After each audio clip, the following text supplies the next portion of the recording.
Spotless ya versi Ramadan. Iya, iya kali aja. Planetar juga kan mau bikin versi Ramadan kan nggak ada.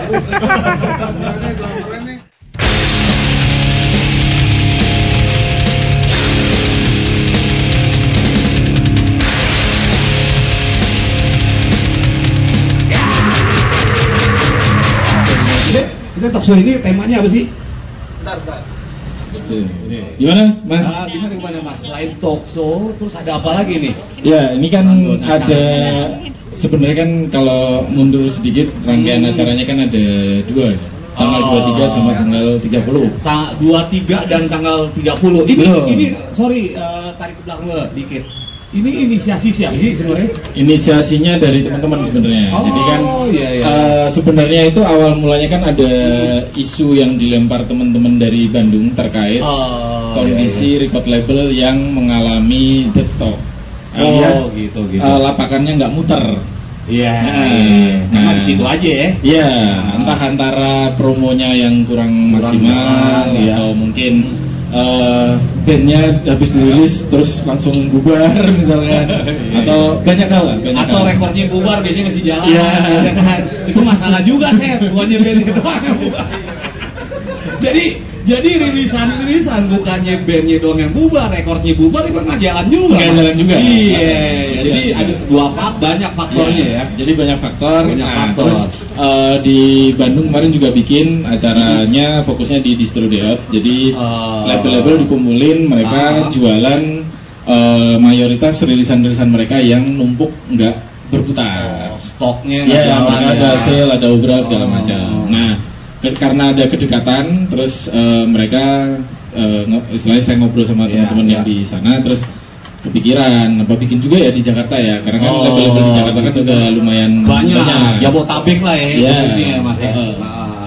Akhirnya bikin terus awalnya cuma acara lapakan sama musik terus ada usulan dari teman-teman kita bikin obrolan sekalian. Nah kita cari kita sharing ya kita cari siapa yang sekiranya cocok ketemu 3 nama yang menurut kita bisa istilahnya kayak nanti sharing pengalaman yang istilahnya yang kita percaya bisa menjawab keresahan sekarang nih. Betul. Kayak gitu. Terus selain inisiasi dari siapa sih Mas? Dari Sarekat Suara. Jadi ada berempat itu. Sarekat Suara tuh apa itu Mas? Apa ya sekarang jatuhnya tuh kayak semi dibilang kolektif tapi kolektif ya ada terus rencananya kan ke depan pengen organize kegiatan kayak semacam konser gigs atau mungkin talk show dengan tema-tema yang beragam atau apa aja sih sebenarnya hitanan hajatan segala macam kalau menghasilkan bisa kita bisa juga tuh bisa juga tuh bazar tuh pengajian itu semua kita sikat selama masih bisa menghasilkan cuan kita eksekusi. Terus ada juga lapakan, jadi karena konsepnya distro Deot, jadi tadi ada lapakannya Tarung, lapakannya Alternatif Planet, ada lapakannya dari Old School Bastard, teman-teman dari Dotland, Depok dan sekitarnya, Selu. Wah, yang waktu main di Tarung Fest. Iya. Salah satu rupanya Tarung Fest. Terus ada lapakan dari teman-teman Queen Records dari Pamulang. Tadi kita lihat ada beberapa rilisan lokal yang lumayan udah susah dicari. Ada rilisannya Berandal kaset yang Degenerate juga ada. Nah nanti bisa ada. Bisa tuh kalau mau beli ya. Ada kan ya? Yang pita hitam ya betul. Nah bisa tuh kalau mau dibeli langsung minta tanda tangannya mumpung ada orangnya. Minta foto boleh ya? Boleh, minta foto boleh. Minta salam. Nah, gimana Mas? Kita mau mulai aja atau gimana nih? Karena kita hitung sekitar 470 sekian penonton yang datang. Terima kasih teman-teman yang udah datang. Banyak nih, terima kasih teman-teman yang ada dari Brebes, Pemalang, banyak juga ya. Ini jauh-jauh ya, hujan-hujan naik bis. Nanti ini narasumber nih ditemenin host kita nih dari Tarung Record, Mas Haji. Tepuk tangan dulu dong buat Mas Haji. Langsung kita mulai.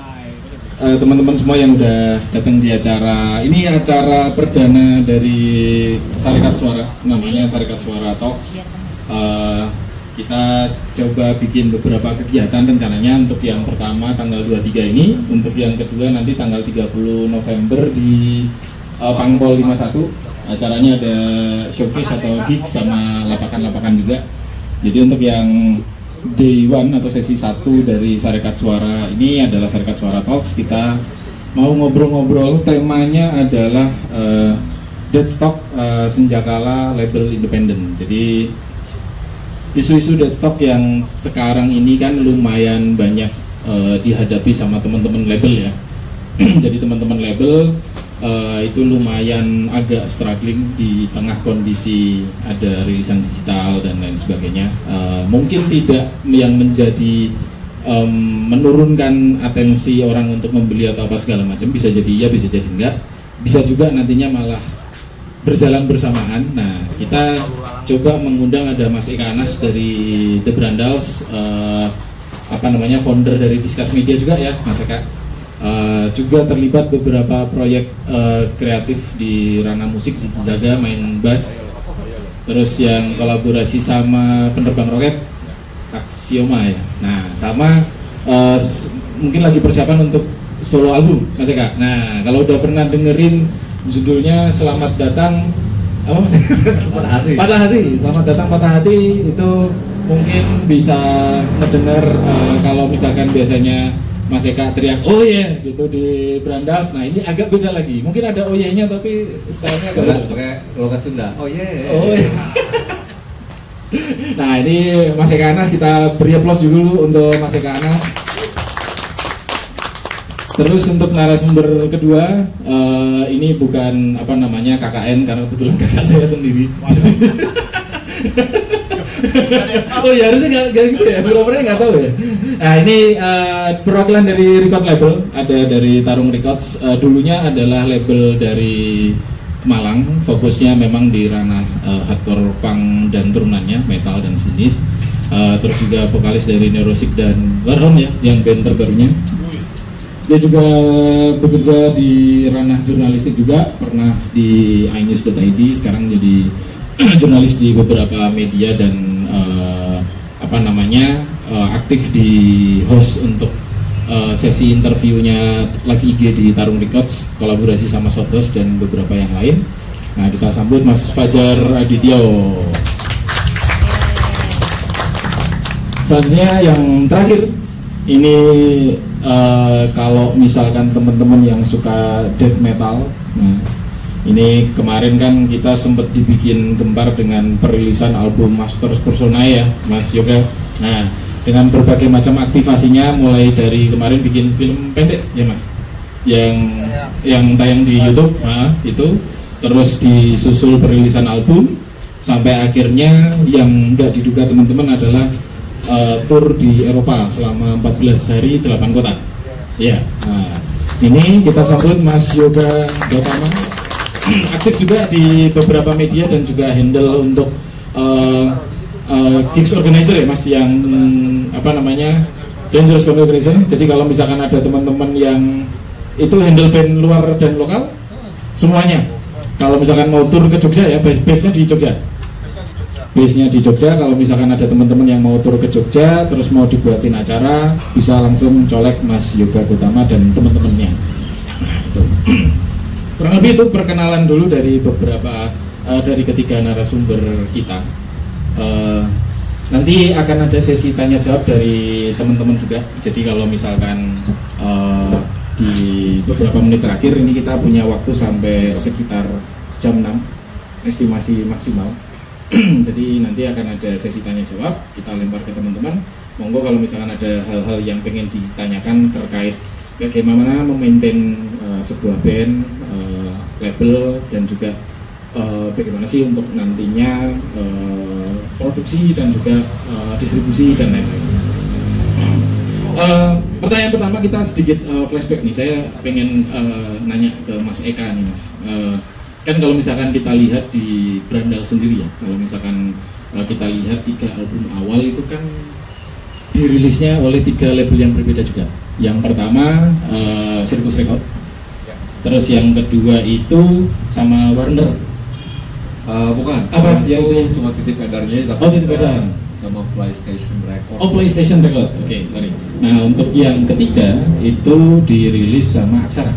Nah, sebenarnya dari kan berarti kan tiap album dengan ada jeda waktunya itu kan dirilis oleh 3 label yang berbeda-beda. Nah, sebenarnya yang dicari pada saat itu apa sih Mas? Maksudnya apakah karena memang kayak istilahnya mencoba dari satu label kayaknya ada yang kurang, ada tawaran yang lain, ada tawaran yang lain, atau seperti apa waktu itu?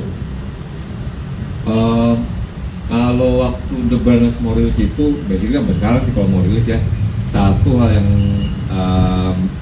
yang mutlak dan nggak bisa ditawar-tawar lagi sama kita adalah kalau kita mau kerja sama label adalah materinya secara creative wise nggak bisa digugat.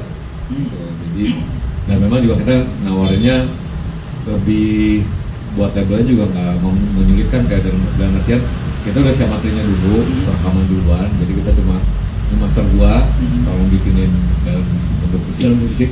Jadi lebih simpel ya samanya gitu. Jadi lo bikin berapa kopi, dari situ tinggal hitung-hitungan aja. Selalu kayak gitu materinya.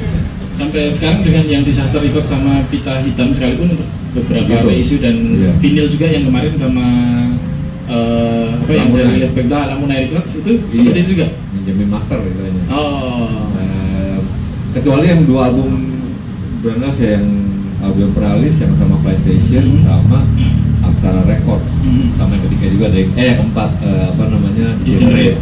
Tapi itu pun kita benar-benar tertib dan kontrak harus jelas. Dalam artian lo mau produksi ya, ini mereka yang memodalin rekamannya. Berapa yang lo habis harus transparan, terus dalam rentang waktu berapa tahun lo harus ngelunasinya gitu. Jadi ya kita yang penting kontrak dulu gitu. Seingat gua rata-rata kita tarik kita antara 5 sampai 7 tahun. 7 tahun kontraknya? 5 sampai 7 tahun. Paling lama itu sama Aksara. Aksara itu mereka sampai 7 tahun baru dari istilah hitungan gitu ya. Ya balik master balik ke kita. Sama itu juga sih master harus balik ke kita lagi. Oh gitu. Gitu. Kalau udah break even, profit, master balik ke gua. Tentang waktu di kontrak gitu. Karena memang dari modal untuk produksi segala macamnya dari rekaman di handle sama ketiga label tadi ya. Untuk yang kecuali kalau untuk yang album yang pertama Swadaya Masyarakat. Swadaya yang pertama sama album terakhir sih. Oh, yang album terakhir kemarin yang sama Disaster. Betul. Oh, modal sendiri. Oke. Kalau misalkan nantinya untuk yang solo album udah ada akan menggunakan pattern yang sama atau seperti apa Mas Eka? Udah sendiri juga sepertinya. Ya, at least single pertama kemarin benar-benar pertabungan sendiri. Tapi udah ada rencana nanti akan dirilis oleh siapa gitu dari labelnya atau sekarang masih menikmati masa promo single pertama sama mau nyiapin single kedua atau gimana?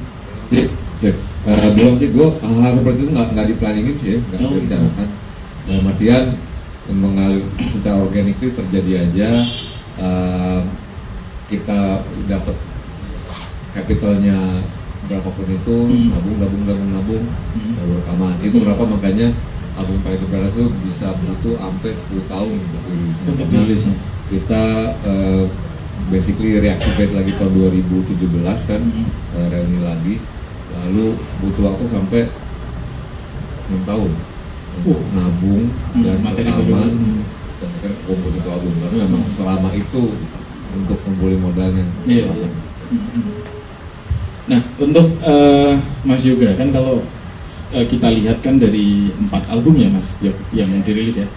Dari 4 album itu kan kalau misalkan kita lihat cek misalkan kayak di Discogs atau yang lain, dalam satu album itu sampean kan bisa dirilis oleh multiple record label dalam format fisik yang berbeda-beda dan kurun waktu yang bisa jadi deketan.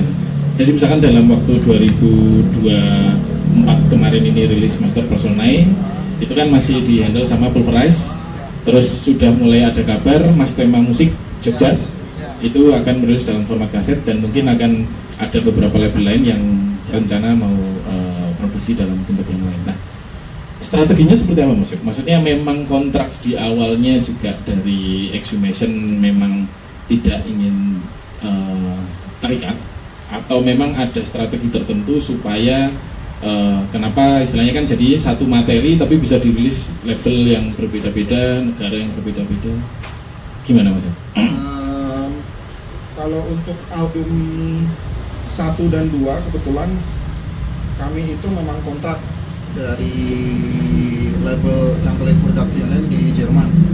Album 3 dan 4 memang semuanya juga kontrak juga dari Forest Records di Singapura. Basicnya kan memang di Jerman. Kalau untuk keinginan rilis itu, kalau Mas memperhatikan kaset kan rata-rata kan kami ekspansinya kan ke kaset. Betul.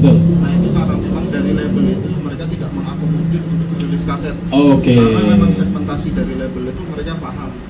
Contoh di Asia Tenggara mungkin, sejauh ini 16 tahun ini main musik dengan Exhumation itu kami sudah tahu memetakan CD itu di mana aja, vinyl di mana aja. Jadi ketika label udah menawarkan ini kaset kalian mau di mana gitu. Contoh di album kedua itu kami melihat pas itu terutama mungkin di West Coast ya, underground tuh lagi naik banget, apalagi segmentasi musik seperti kami. Jadi kami melihat tape itu lagi beranjak naik. Makanya kami memilih Transylvanian Recordings yang memang fokusnya di kaset. Seperti itu. Jadi kalau untuk menjawab pertanyaan Mas tadi, memang itu semuanya dari band. Kami yang mengatur, kami yang mengelola dan memantau. Tapi kontrak semuanya tetap dari si labelnya akan seperti apa? Semuanya memang dari pihak label itu memantau dan nggak bisa sembarangan, soalnya kami kan international claim karena dari label juga bayar PR kan namanya Sure Shotbox, dia di Jerman. Jadi kami tidak bisa sembarangan juga untuk contoh semuanya kami di rilis label A gitu. Tidak bisa sembarangan, kami harus izin A, izin B, izin C begitu. Tapi untuk ekspansi itu adalah semuanya kehendak band.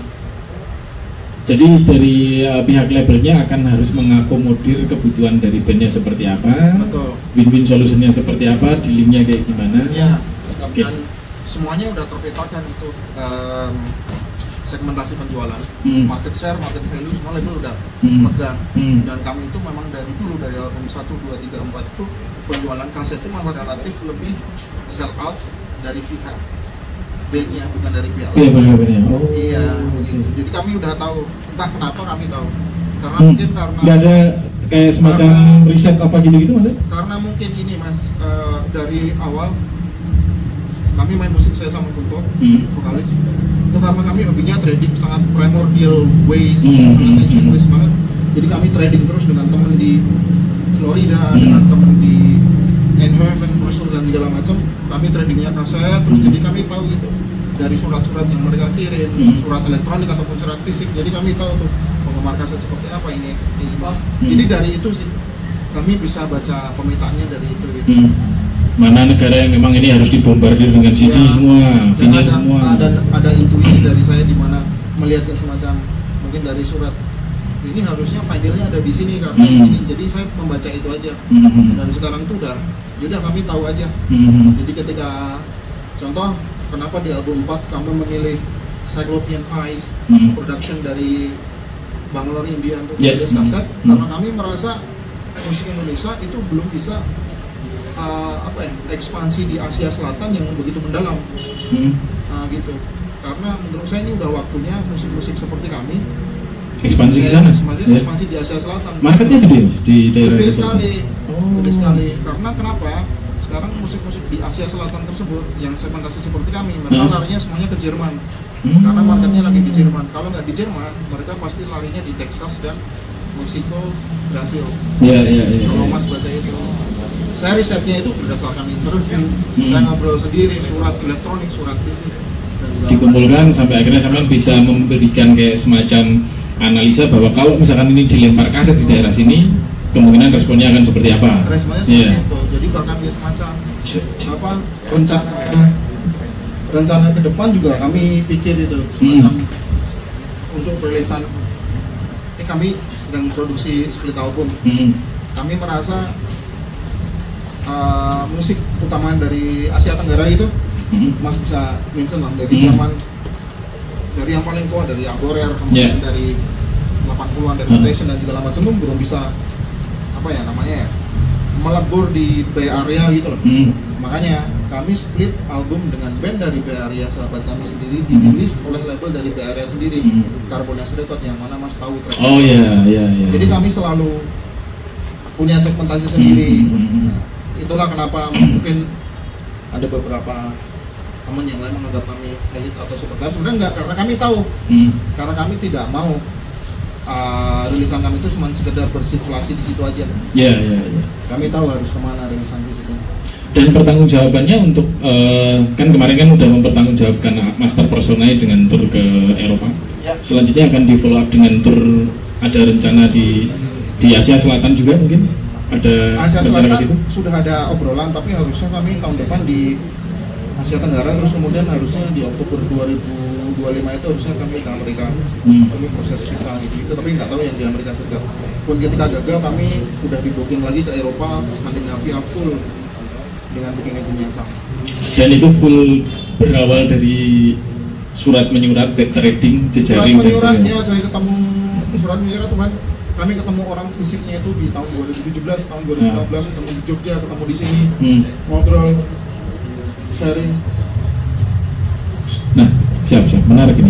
Kan mungkin apa namanya, kalau istilah tape trading itu kan mungkin yang era-era 90-an, 80-an mungkin ya, itu cukup banyak menjalankan tape trading atau mungkin misalkan tour atau trade rilisan gitu. Untuk yang sekarang pun juga saya ketahui banyak label yang juga masih menjalankan trading, baik itu merchandise maupun untuk rilisan kaset, dan itu memang bisa dimaksimalkan sampai akhirnya ya kita jadi bisa berjejaring dengan banyak label, person dan lain sebagainya.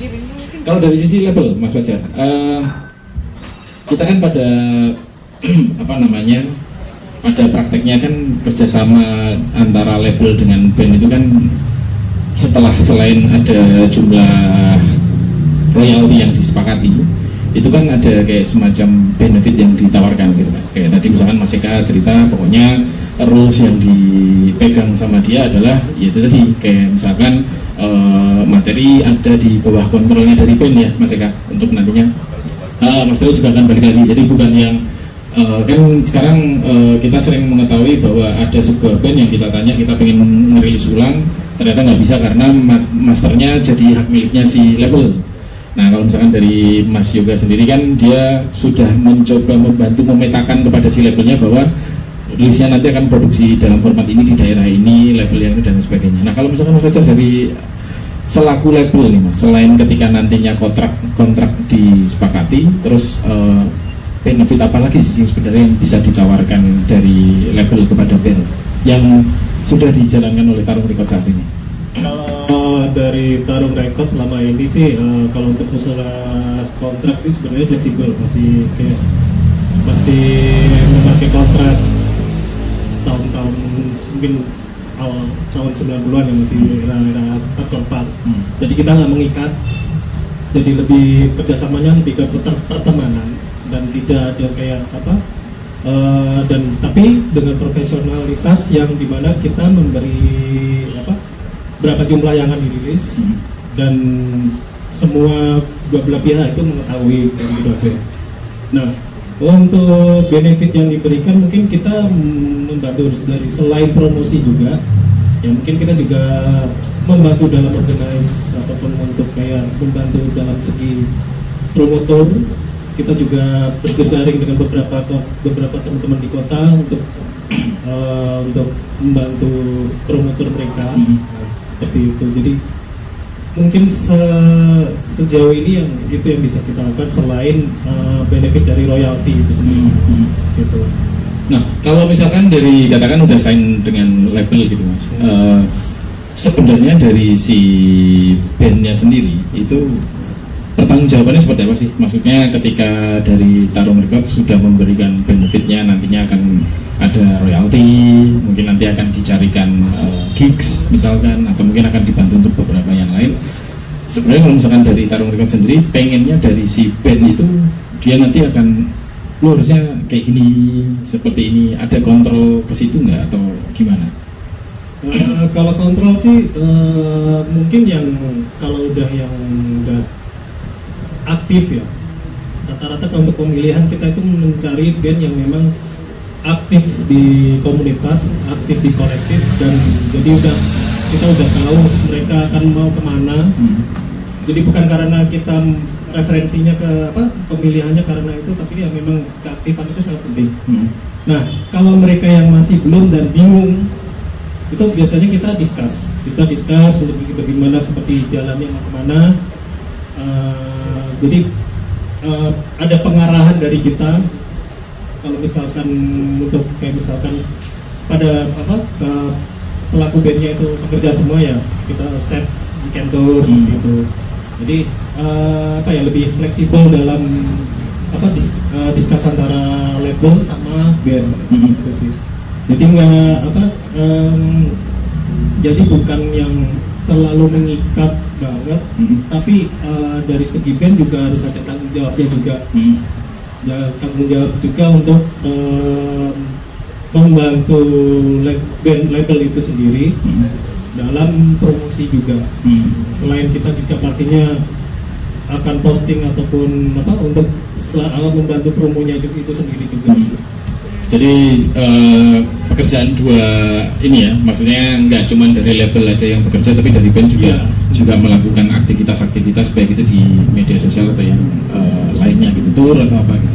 Kalau masih kan di pengalamannya ketika pas waktu semua lah ya, Brandal, si Gizaga, atau mungkin yang bersama si KPR, sebenarnya kalau misalkan ketika udah ada sign dengan label, yang dilakukan band sebagai bentuk pertanggungjawaban atas ini materiku udah rilis nih, itu gimana Mas Eka biasanya? Dari sisi bandnya? Dari sisi band pertanggungjawabannya? Iya. Untuk materinya gitu, dalam hal promo maksudnya? Apapun, promo atau kan biasanya kalau misalkan ada dari beberapa label yang dia mencarikan untuk promo dalam artian wawancara dengan beberapa radio atau mungkin dengan beberapa media, disebar press release dan lain sebagainya. Nah, setelah semuanya sudah dijalankan, apakah dari kan karena sering terdengar dari teman-teman bahwa ada beberapa band yang jadinya nunggu aja atau mungkin nggak aktif secara kegiatan di media sosialnya pun juga dia nggak melakukan sesuatu yang akhirnya bisa membantu atau bisa jadi peluru buat si label untuk wah ini lagi bikin ini diramein, lagi bikin ini diramein. Gimana Mas Pak? Kalau gue sih Mas ya, kalau sepanjang sejarah gue ngeband itu nggak pernah tuh yang kayak kita ngangkat kaki aja terus nggak ngapa-ngapain. Pasti kita support juga, mau nggak mau, walaupun di depannya diiming-imingin si band sama si label, kan kita gini pasti nyempur juga gue, gitu otomatis gitu. Karena kita sadar kalau ini kita ngomong skala ya, kita bergabung dan label independen di mana secara resource dan operasional juga terbatas, gue udah harus turun. Itu didapetin dari tentu saja past experience di DKB sebelumnya sama waiting room yang bisa dibilang itu udah bukan minim sekali, itu udah independen. Kita cuma titip kader aja sama Topik Records namanya. Yang album pertama ya Mas? Iya, itu benar-benar melakukan sendiri.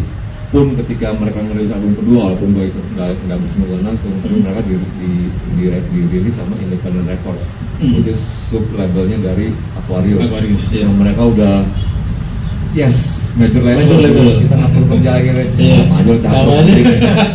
Sama aja lo kayak apa ini juga nyanggol juga gitu. Jadi menurut gua record label basically di Indonesia itu gimana ya? Didesain bukan untuk menguntungkan artisnya. Gitu. Kita ngomongin gede tapi yang gede ya, bukan semua skala gitu ya, yang gede aja nih. Betul. Kita itu menurut gua kultur dan juga bisnis blueprint dari bisnis itu gua nggak tahu tuh ngejaplakan dari mana, cuma menurut gua apa yang terjadi di Indonesia ini nggak nunjukin artisnya sama sekali gitu. Kecuali kalau yang kecil-kecil ya. dan itu gue udah bisa nge-manage ekspektasi gue kayak sama misalnya PlayStation kayak gitu. Ntar kita gini terus ya gue cuma bukan yang ini ya kayak ya oke lah gue dengerin aja, cuma udah pasti gue udah tahu bolong-bolong mana aja yang mesti gue lakuin nih ke media gue bayangkan gue yang tahu, gue bayangkan gue yang kenal gitu kan.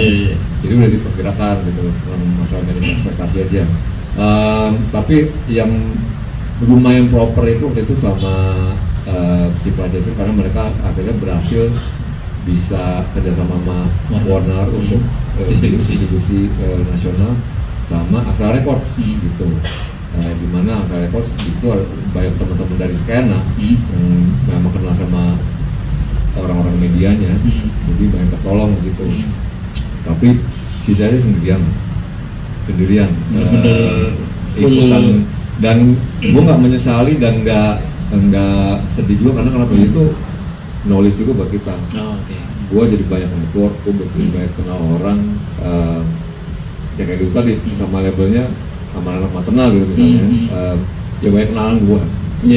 Sorry itu saya gitu dan banyak gue kenal networkingnya, dan mereka juga memang klaim lo kalau sama kita nggak bisa bantu promonya gitu, nggak apa-apa, gue udah paham kok, udah tahu harus kayak gimana. Iya, gue cuma butuh lo bikin fisiknya dan ada sumber di mana kalau orang mau ada request produk ya gue bisa referring ke lo, kontak maternal nih untuk mengambil barangnya gitu kan, gitu.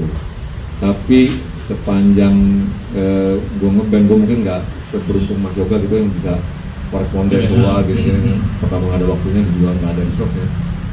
Tapi sepanjang gue ngeband dari dulu itu nggak pernah tuh ada apa namanya kenyamanan dan pampering gimana kita diurusin gini. Tetap endingnya bakalan berjuang juga barengan sama si labelnya. Juga, dan gue nggak menyesali itu sama sekali karena itu buat gue knowledge dan experience. Walaupun kalau misalkan secara ironinya kadang yang dilakukan dari band dengan Mas Eka lakukan dengan teman-teman The Brandas atau teman-teman dari band yang lain, endingnya juga akan lebih menguntungkan dari pihak si labelnya. Misalkan akhirnya jualannya mereka sold out atau apa segala macam gitu, nggak mikirin kayak gitu ya, pokoknya jalan kita tuh gimana? Profit buat si labelnya gitu. Iya kan, misalkan dari band kan bantu memperjuangkan tuh ya, melakukan aktivitas apa segala macam gitu kan, yang diuntungkan juga nantinya dari pihak labelnya juga. Iya, tapi menurut gue juga mereka ada profit tapi margin juga nggak gede ya.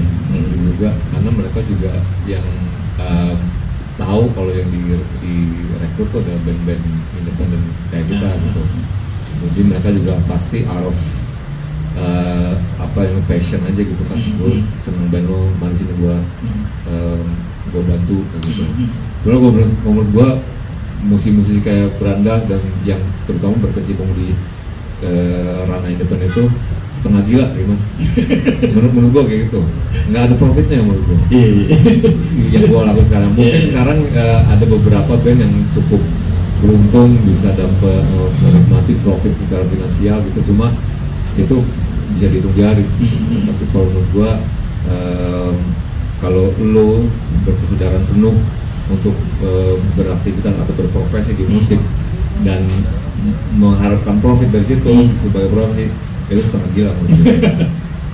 harus setting ekspektasi lo, kalau nggak bisa lo kecuali kalau berharap lebih gitu ya. Iya, di independen ya. Kecuali kalau mau jadi artis besar, pelacur, bikin lagu pop mungkin gitu. Itu sih. Menarik. Mas Yoga, dari ranah metal termasuk kategori setengah gila juga gimana? Apakah Exhumation udah cukup menguntungkan mas dari jualan rilisan merchandise, tour, gimana mas? Mungkin bisa diceritakan, maksudnya ya supaya teman-teman yang ngeband ini kalau misalnya ternyata menguntungkan ya, lebih giatlah kalian ngeband.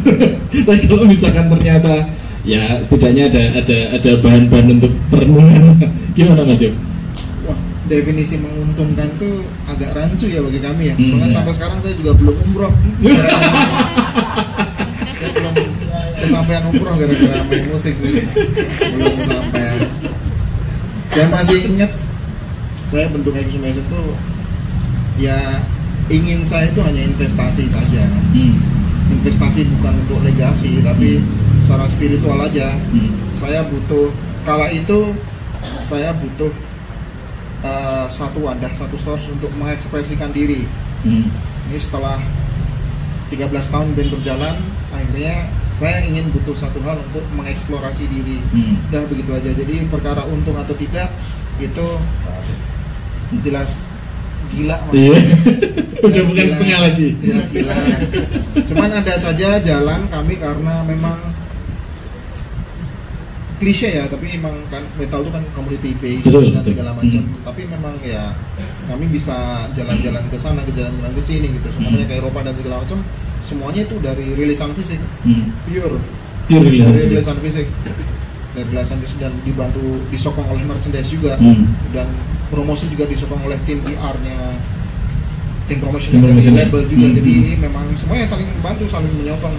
Ya, mungkin boleh diceritakan juga Mas Yokan kalau untuk yang terakhir saya lihat dengan sign dengan Pulverize itu kan kayak lebih well organized gitu ya, maksudnya secara apa namanya sampai si bandnya juga bisa tur ke luar negeri dan lain sebagainya. Itu kan juga salah satu peran besar dari label juga, iya kan. Nah mungkin bisa diceritakan Mas dari Pulverize juga, mungkin buat teman-teman yang juga sedang berkecimpung di ranah bikin record label bisa kebayang kayak gimana sih saya harus mengelola label saya gitu. Apa sih yang Mas Yoga dapatkan dengan sign dari Pulverize Records? Banyak Mas, yang jelas konektivitas jelas. Dari progress band juga jelas. Kami makin profesional karena itu tadi ketika memang Pulverize sudah megang dari dulu, dia PR-nya memang bagus sekali, Shoot Shop Watch itu di Jerman itu. Jadi hal baiknya dari label ini, saya tidak punya kapasitas untuk ngomongin band lain, untuk label lain. Contoh mungkin yang Excalibur, mungkin ada Season of Mist di Prancis, itu namanya udah familiar. Kemudian Osmos Productions ataupun Nuclear Warna ataupun Hellset banyak juga. Mungkin saya kurang berkapasitas untuk ngomongin itu. Tapi untuk yang Pulverize itu, yang spesialnya adalah kami bisa bersinergi dengan tim PR-nya.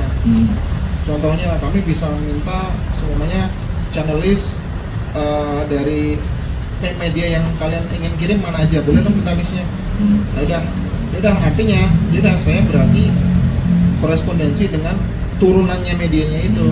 Seandainya yang bukan media-media besar, semuanya submedianya, semuanya mereka mengejar arus utamanya, udah saya yang sampingnya nge-backupin dari si labelnya gitu ceritanya. Itu tadi kalau untuk label yang jelas distribusi jelas Pulverize sudah official dengan Plastic Head. Saya tidak bisa apa-apa, itu udah paling besar kan di sini. Jadi distribusi paling gede ya. Di Eropa juga dia udah punya Kajel, yang punya Partisan. Kami tidak bisa apa-apa, yang bisa kami lakukan adalah grassroots. Grassroots kan urusan kami, karena kami juga mentalitasnya grassroots. Ya udah saya kejar-kejar itu tadi lewat trading dan segala macam. Jadi untuk royalti sekitar 40% itu pasti semuanya lari ke trading. Habis ke trading. 35% sampai 40% itu pasti lari semuanya ke trading. Dan kami kejar band yang memang ranahnya ingin kami ajak untuk kolaborasi. Kalau kemarin konteksnya adalah kami kirim ke booking agent. Ya udah, kalau yang dulu-dulu ya untuk mungkin untuk label ataupun band jangan lupa, dan prominent figures lainnya di metal. Seperti itulah.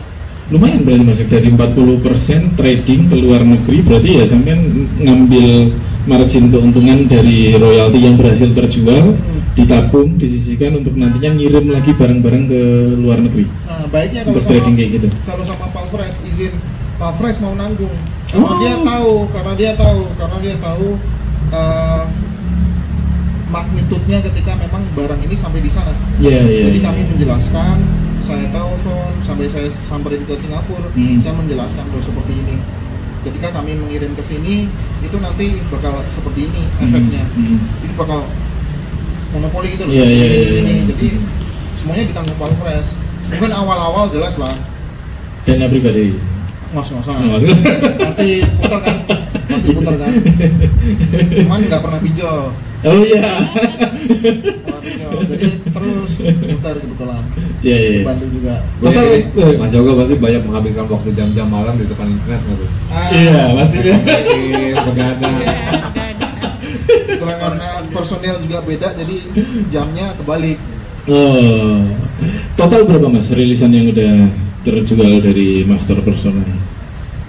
Kemarin CD atau ya yang paling banyak apa nih? Daniel, berapa? Saya belum mendapatkan update terakhir. Sekarang itu belum ya, cuman yang jelas yang kami jual itu untuk tour dan pertama ke sini lebih dari 300 nih. 200-300. Dan itu sudah masuk ke cetakan kedua sekarang? Kedua. Oke. Nah, kalau dari Mas Eka dulu nih, karena tadi ngulik soal labelnya gimana. Dari beberapa label yang tadi saya sebutkan kerjasama dengan Brandals, yang menurut Mas Eka itu paling secara apa ya, kayak kerjasamanya, dealingnya, bantuan dari segi promo dan lain sebagainya, yang paling menurut Mas Eka, oh ini cakep nih, kalau misalnya ntar mau kerjasama pakai ini lagi, oke lah gitu. Tanpa merendahkan yang lain, tapi mungkin bisa diceritakan dari label itu apa aja yang dilakukan untuk teman-teman supaya bisa tahu juga, oh ternyata ada cara-cara seperti ini ya untuk mengelola record label gitu. Yang paling lumayan itu Aksara Record, Mas. Aksara Record, pas waktu Brandalisme berarti ya? Iya. Mereka didirikan oleh beberapa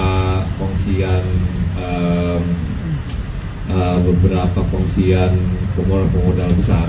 Mereka basically yang mendirikan Aksara Bookstore di Kemang. Berlatar belakang affluent family dan old money, anak-anak orang kaya dan punya mimpi besar dan mimpi bagus untuk membangkitkan atau mensupport skena musik Jakarta yang lagi mulai mau berjourney waktu itu, mulai merasa ke atas ya. Terus punya banyak modal, mereka diri tahun 2004 masalah ya, dimulai di awal dari kompilasi Jakarta sekarang, terus mereka bisa bertahan sampai sekitar 2013, 10 tahun, 90 tahun, dan kita berada tepat di tengahnya.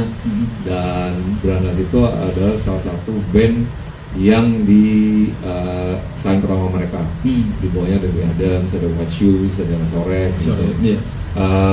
Dan kita ngerilis album Brandas waktu itu dan lumayan proper. Mereka ngerekrut namanya Mas Aldo Sianturi namanya. Dia dulu sempat kerja di Universal dan adaptasi beberapa metode measurable yang diimplement di situ. Dan kita dapat itinerary, baru rilis, lo manggung tuh kesini, medianya ini proper juga gitu kan, baru pertama ngalamin kayak gitu kan. Dan itu lumayan kita ngerasain gimana ya treatment dari label yang proper sekali kayak gitu. Proper sih nggak, maksudnya saya ya proper bisa tapi nggak ideal kayak gitu. Oke juga nih gitu kan. Tapi impactnya adalah mereka lama-lama yang gue dengar capitalnya secara budget wise kempos lama-lama. Kayak gitu. Iyalah. Mereka nyokong mulu, nginjek budget yang lumayan gede untuk tiap band, tiap rilisan. Waktu itu juga lagi ada gerakan downloading. Ada sih. Nggak break even. Akhirnya tahun 2012-13 kolaps belum tiga. Gitu. Gitu Mas. Padahal sebenarnya secara ya sekarang rilisannya Aksara itu kan paling diburu ya. Rilisan Aksara yang lama-lama itu kan udah jadi kayak apa ya? Kayak grills gitu. Rilisan mahal. Padahal gue ada di situ Mas, di mana mereka cuci gudangnya satu CD cuma dijual 30.000 perak. Kita perlu butuh mesin waktu gitu ya, balik ke situ borong dijual sekarang. Nah, kalau dari Mas Fajar sendiri selaku label, sebenarnya rilisan fisik itu ada masanya nggak sih Mas? Maksudnya kalau misalkan kita lihat dari rilisannya Tarung Records untuk beberapa stok kan tidak semuanya terjual dengan maksimal. Ada beberapa yang memang sepertinya sold out ketika di waktu masa perilisan awal-awal sekitar 1-2 bulan. Tapi ada juga yang sampai beberapa tahun ternyata masih mengendap. Ini yang jadi masalah dari label-label sekarang ya, dead stock tadi. Kira-kira rilisan itu ada masanya nggak sih sebenarnya? Atau itu sebenarnya masih memungkinkan untuk dijual? Karena kalau misalkan kita lihat dari Exhumation sendiri, dari The Brandal sendiri kan masih ada beberapa stok lama yang dipromokan ya, terus di reissue dan lain sebagainya. Nah kalau dari Mas Fajar sendiri gimana? Kalau masa sebenarnya nggak ada ya kalau dari setiap rilisan itu sebenarnya nggak. Kalaupun bandnya aktif itu kembali ke bandnya sih sebenarnya. Kembali ke bandnya. Kalau bandnya aktif itu pun mau dijual sampai kapanpun juga masih tetap akan dicari ataupun masih kan jadi semakin mereka aktif kan semakin banyak let's say penggemar ya. Jadi mereka akan mencari terus gitu. Jadi nggak, kalau untuk masa dari sebuah rilisan itu juga nggak ada. Nanti pastinya juga meskipun kalau udah misalkan udah bandnya ini udah misalkan lagi vakum ataupun lagi mereka lagi proses untuk materi baru. Nah itu nanti pun beberapa tahun juga masih akan nyari. Tapi kalau bandnya udah nggak ada pergerakan, nggak ada progres atau apapun yang benar-benar yang cuman mengandalkan labelnya, yaitu masanya yang jadi dead stock itu di situ sebenarnya. Jadi sebenarnya masih, kalaupun misalkan kita masih misalkan katakan rilis Exhumation, Tarung Records rilis Exhumation, terus belum sampai habis rilisannya, jeda 2-3 tahun, Exhumation rilis album lagi, dirilis lagi, masih ada kans untuk si stok yang lama itu bisa masih bisa dihabisin ataupun masih orang juga mungkin dari distributor juga mungkin pasti akan nyari juga karena happening juga karena let's say Exhumation atau The Brandals tiba-tiba keluarin album baru, terus ada penggemar baru, mereka ingin compare dengan album mereka sebelumnya. Nah itu kan berarti kan masih ada chance untuk keangkat gitu ya. Keangkat lagi. Album misalkan album yang terakhirnya ini paten banget, bagus banget, terus bisa ngegiring dengan narasi yang dibentuk, bisa ngegiring untuk nantinya bisa ngambil dari rilisan-rilisan yang lamanya gitu. Iya betul.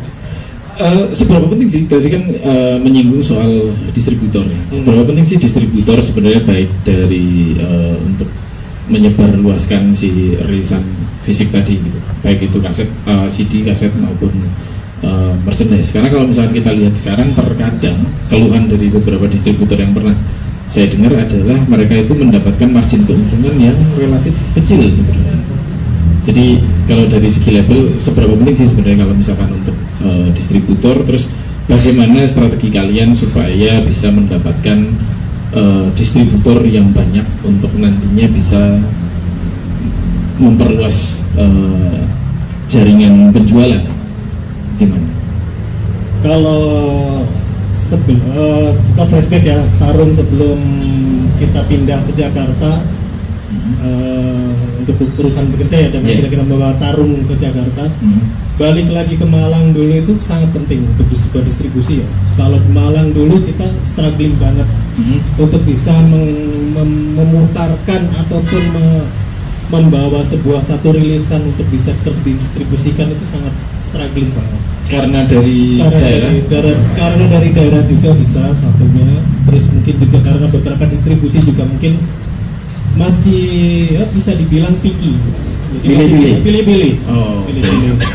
Terus jadi ada beberapa yang mungkin menerima, ada beberapa juga yang akhirnya cuma diterima doang, mungkin karena marginnya yang mungkin sangat kecil. Sebenarnya kita juga malah memberikan margin keuntungan yang yang cukup lah untuk dari distributor itu. Kita juga nggak sampai menekan yang 5.000 doang, enggak. Kita juga pengen dari distributor itu juga dapat untung dari kita juga tawarin dulu.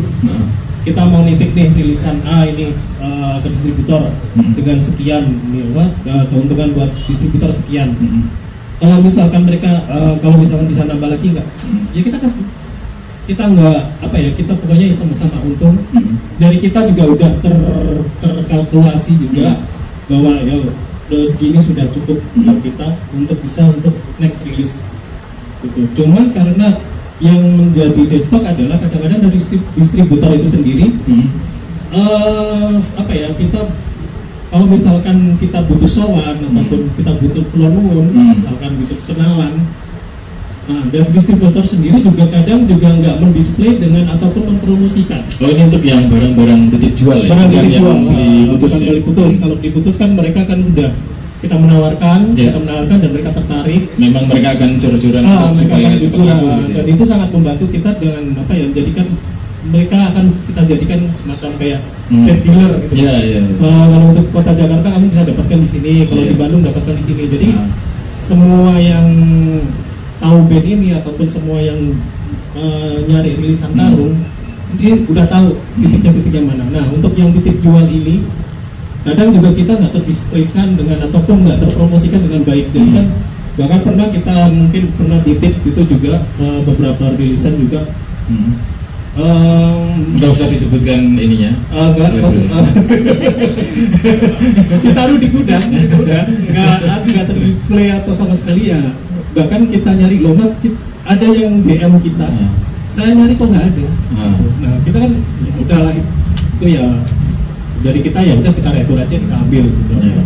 Beresnya aja. Tidak semua distributor memperlakukan apa ya dari label itu bisa apa ya, bisa dengan cara promo ataupun sama-sama membantu gitu. Mungkin mereka melihatnya kayak ini kayaknya belum terlalu yang menjual, jadinya nanti lebih di display yang lebih menjual dan lain sebagainya.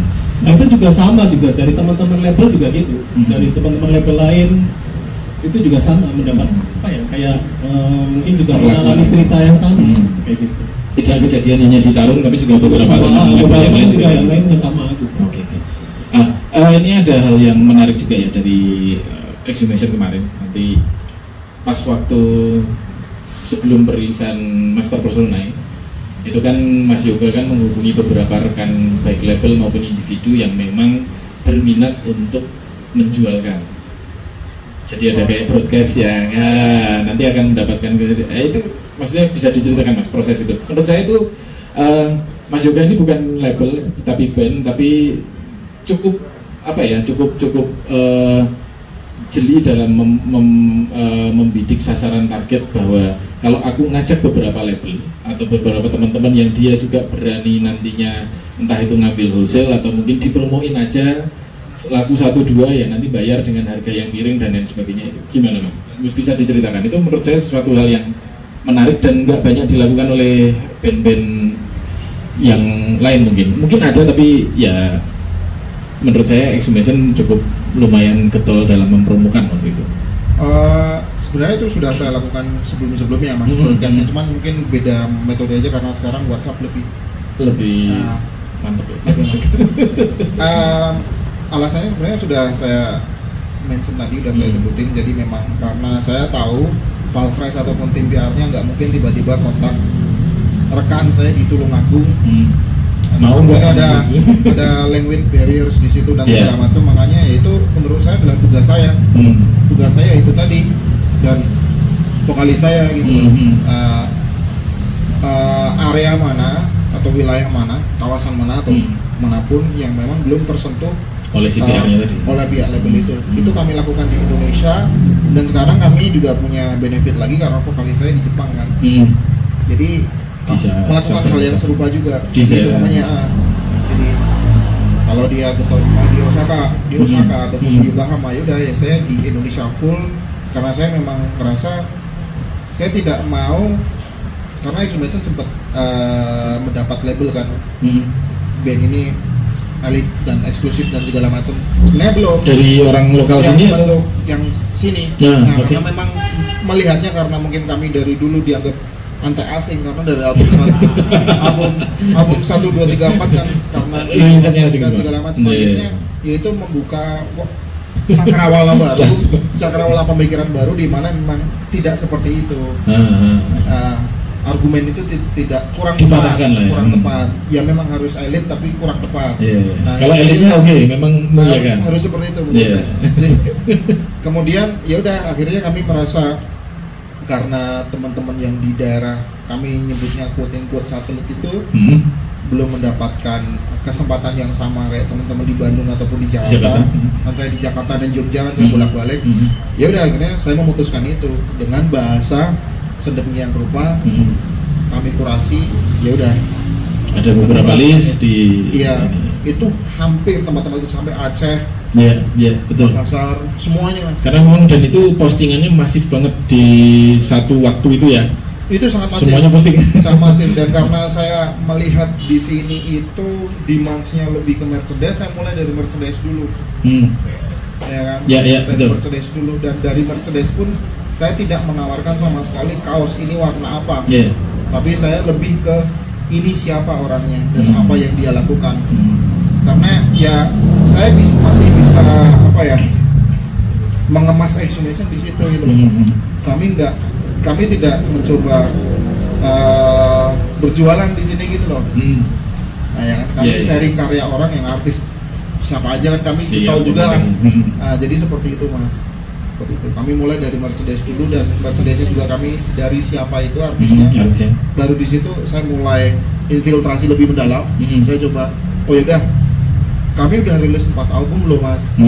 Ini kalau seandainya ini ada opsinya ini, ada opsinya itu. Nah, dari situ kami lakukan. Dan itu lumayan membantu gaungnya si album keempat waktu itu ya, Mas Yoga? Sangat membantu. Sangat membantu. Sangat membantu. Sangat membantu. Kami bisa ngelihat demografinya, saya melihat rentang usianya. Jadi ternyata banyak banget pembeli potensial di sini gitu loh. Jadi ternyata banyak banget, kalau seandainya ada premis ataupun argumen bahwa rilisan fisik itu sekarang cindera mata, itu sangat salah. Rilisan fisik itu bukan cindera mata. Itu semuanya tergantung bandnya seperti apa. Ya kalau mereka mengamini apa kata Lemmy We Are The Road Crew, ketika kalian habis rilis kemudian kalian main show terkesima, ya udah beli rilisan fisik. Dan itu tadi.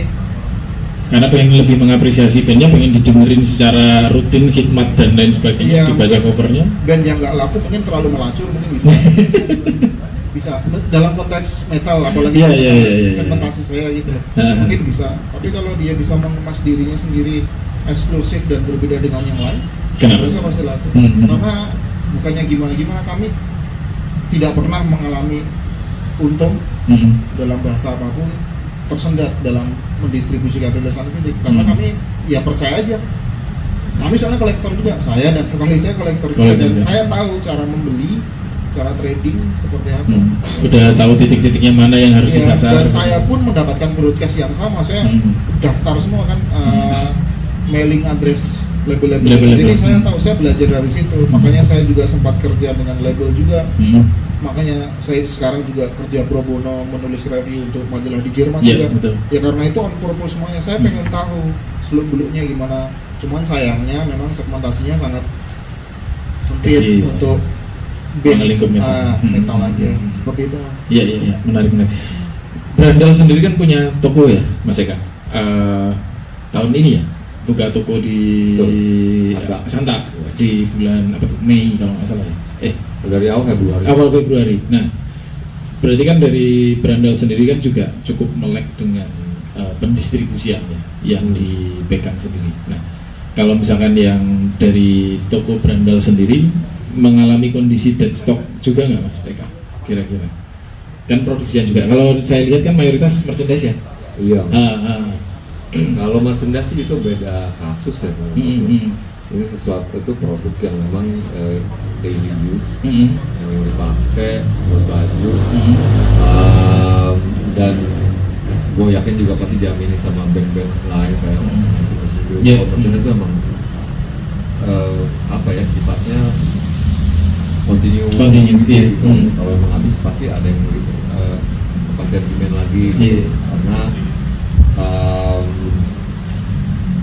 apa ya, pembelinya mungkin nggak cuma fans bandnya aja, tapi juga di luar bandnya juga pasti lihat covernya bagus atau suka desainnya gitu kan, juga gitu. Walaupun kita juga naro stok CD juga dari si kemarin beberapa produk kita, pick item juga akhirnya naro juga di situ. Laku juga, cuma mungkin lebih lambat aja. Gitu. Lebih cepat merchandise-nya. Jadi ya ada untungnya juga punya station atau toko di mana orang bisa ketemu langsung gitu. Walaupun bisa nggak dipungkiri perputarannya di online sih paling tinggi gitu. Setidaknya itu bisa merangkap jadi warehouse juga ya di situ ya. Terus kalau misalkan orang melipir di Santa terus ngeliat tuh toko Brandas nih, betul. Lihat siapa tahu ada yang cocok secara lihat-lihat itu, milih-milih terus ada ini cocok gitu, wah pasti. Iya, gitu. Ya gitu Mas, emang kembali sih ke itu, ini tadi udah Mas Joko udah bilang ini pasti kalau kembali lagi si personilnya, menurut gua si bandnya itu mau sejauh apa lo mau nge-push banget, karena lo mau entirely nyerahin ke labelnya juga nggak bisa juga. Iya, harus bandnya tuh harus survive dengan berbagai macam cara. Iya, harus ada kemauan untuk mendorong juga. Iya. Nah sebenarnya kan kalau misalkan dilihat kan effort dari si bandnya itu kan juga nggak sedikit ya yang dilakukan Mas Yoga, yang dilakukan Mas Eka, mungkin Mas Fajar juga dengan bandnya sendiri di Malang gitu kan. Terbersit keinginan nggak sih sebenarnya, kayaknya gue nggak butuh-butuh banget sama label deh, mending kalau misalnya kayak gini Mas Eka udah tahu jalur distribusinya, medianya udah kenal semua, kalian bertiga orang media yang pasti udah tahu gimana caranya membuat kalimat promosi, mengenalkan rilisan kalian dan sebagainya. Ada terbersit keinginan untuk bikin rilisan, istilahnya kayaknya saya nggak perlu label, saya akan self release atas nama bikin Brandas Record misalkan atau apa gitu. Gimana Mas Eka? Ya itu berbalik lagi ke objektif si bandnya ya. Dia tiap lo rilis tujuannya mau ngapain dulu gitu. Lu mau punya fisiknya kah, dimana lu bisa ngasih produknya ke secara kasar mata ke penggemar lo, atau lo cukup di online-nya aja, streaming aja gitu. Butuh atau enggak labelnya itu juga relatif, dalam artian lo bisa aja kalau memang ada capitalnya untuk bikin sendiri, produksi CD-nya atau kasetnya sendiri dan mengedarin sendiri, kayak gitu bisa juga. Atau lo butuh tangan kedua di sisi label itu atau distributor itu untuk ngedarinnya juga, bisa juga kayak begitu. Jadi berbalik ke si bandnya, kayak gitu. Masih jauh mana lo nge-pushnya gitu. Masih relevan berarti ya Mas untuk record label di Indonesia sendiri itu sebenarnya masih sangat-sangat relevan. Masih sangat relevan. Cuma sekarang yang jadi isunya adalah demand-nya ada apa enggak? Demand untuk beli si rilisannya atau apa nih? Iya, untuk lu bikin produknya nih, pembelinya siapa nih? Jangan-jangan nggak ada yang beli. Itu makanya terjadi subjek pembicaraan. Betul. Karena apa? Banyak produknya cuma nggak ada pembelinya. Iya, sekarang itu label itu bisa dibilang kan lumayan banyak ya. Kemarin kita ngelis di sebelum bikin acara, jadi kita ngelis ada sekitar 20-an label yang di Jabodetabek dan cukup aktif. Ya. Tapi ternyata beberapa yang berhasil saya ajak ngobrol ternyata memang semuanya yang mengalami hal yang sama.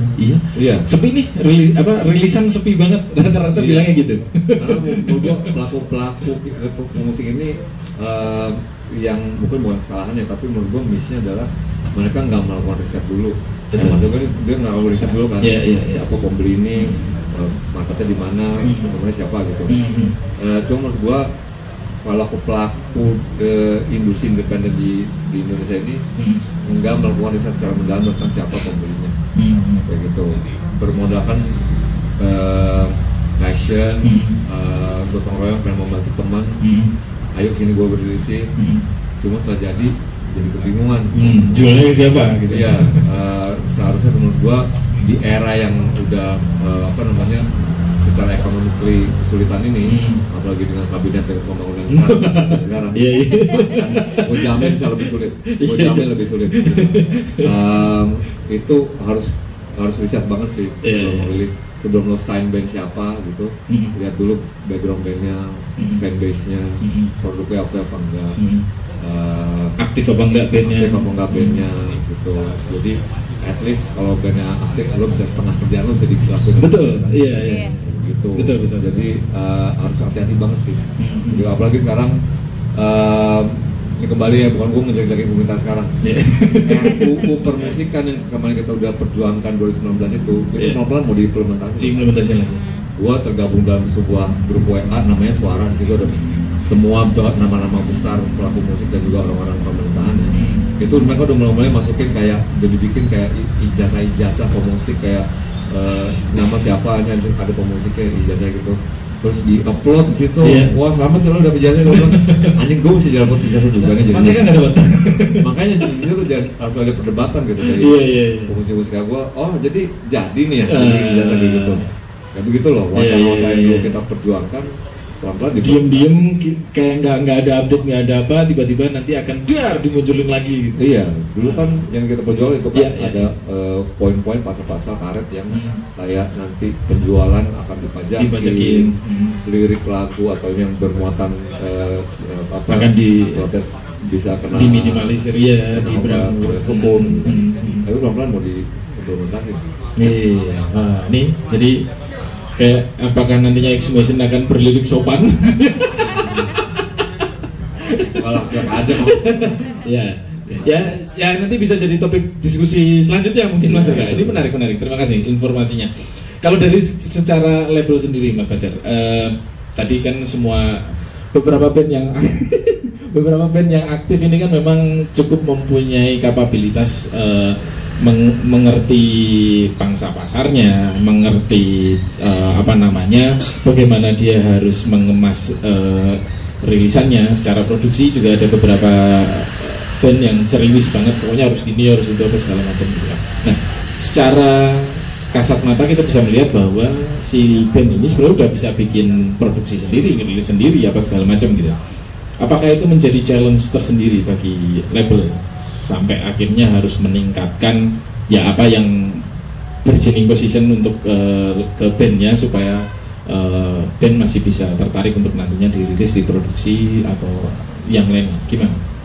Iya, untuk saat ini memang harus ada.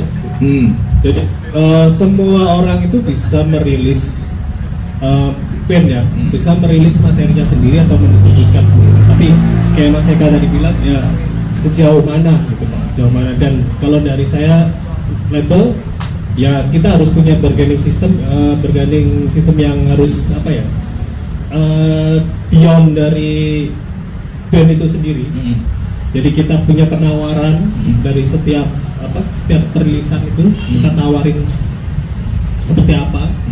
Kalau misalkan bandnya udah memang yang benar-benar melakukan riset, Exhumation ini kan pastinya kita bakal kerjasamanya lebih enak, lebih cepat, dan kita bisa menyisir beberapa hal yang mungkin dari band yang mungkin nggak tercover gitu. Jadi kita benar-benar harus jadi partner dalam hal untuk pendistribusian ataupun dari semua distribusi sampai terus dari produksi juga. Itu juga sangat penting. Jadi harus benar-benar riset dan harus benar-benar yang rilisan ini bisa jalan juga. Gitu.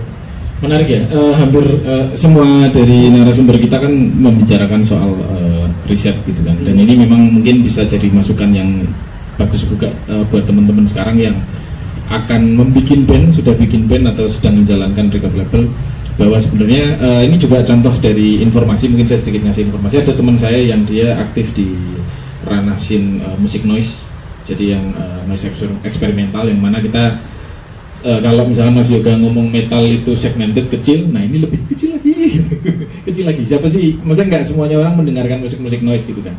Nah ternyata dia paham untuk ngedistribusiin rilisannya di mana, dia tahu target marketnya, dan ya cuan-cuan juga, cair gitu. Kalau misalkan kita ngomongin itu, padahal kalau misalnya kita bilang kayak yakin mau bikin label, iya musik apa, mainan efek gitu misalkan. Rilisan tahun berikutnya juga noise.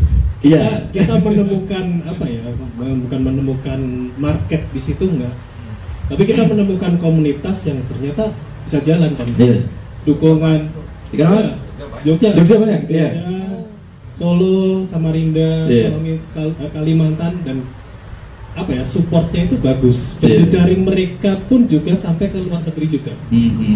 Jadi mereka ada beberapa event yang bisa dibilang internasional ya, karena ada beberapa pelaku noise yang dari beberapa negara yang datang juga dan melakukan tour, dan mereka bikin event. Kalau nggak salah di Malang itu sempat 2 kali. Solo nanti ada juga. Solo Harvest Fest ya. Solo Harvest Fest juga.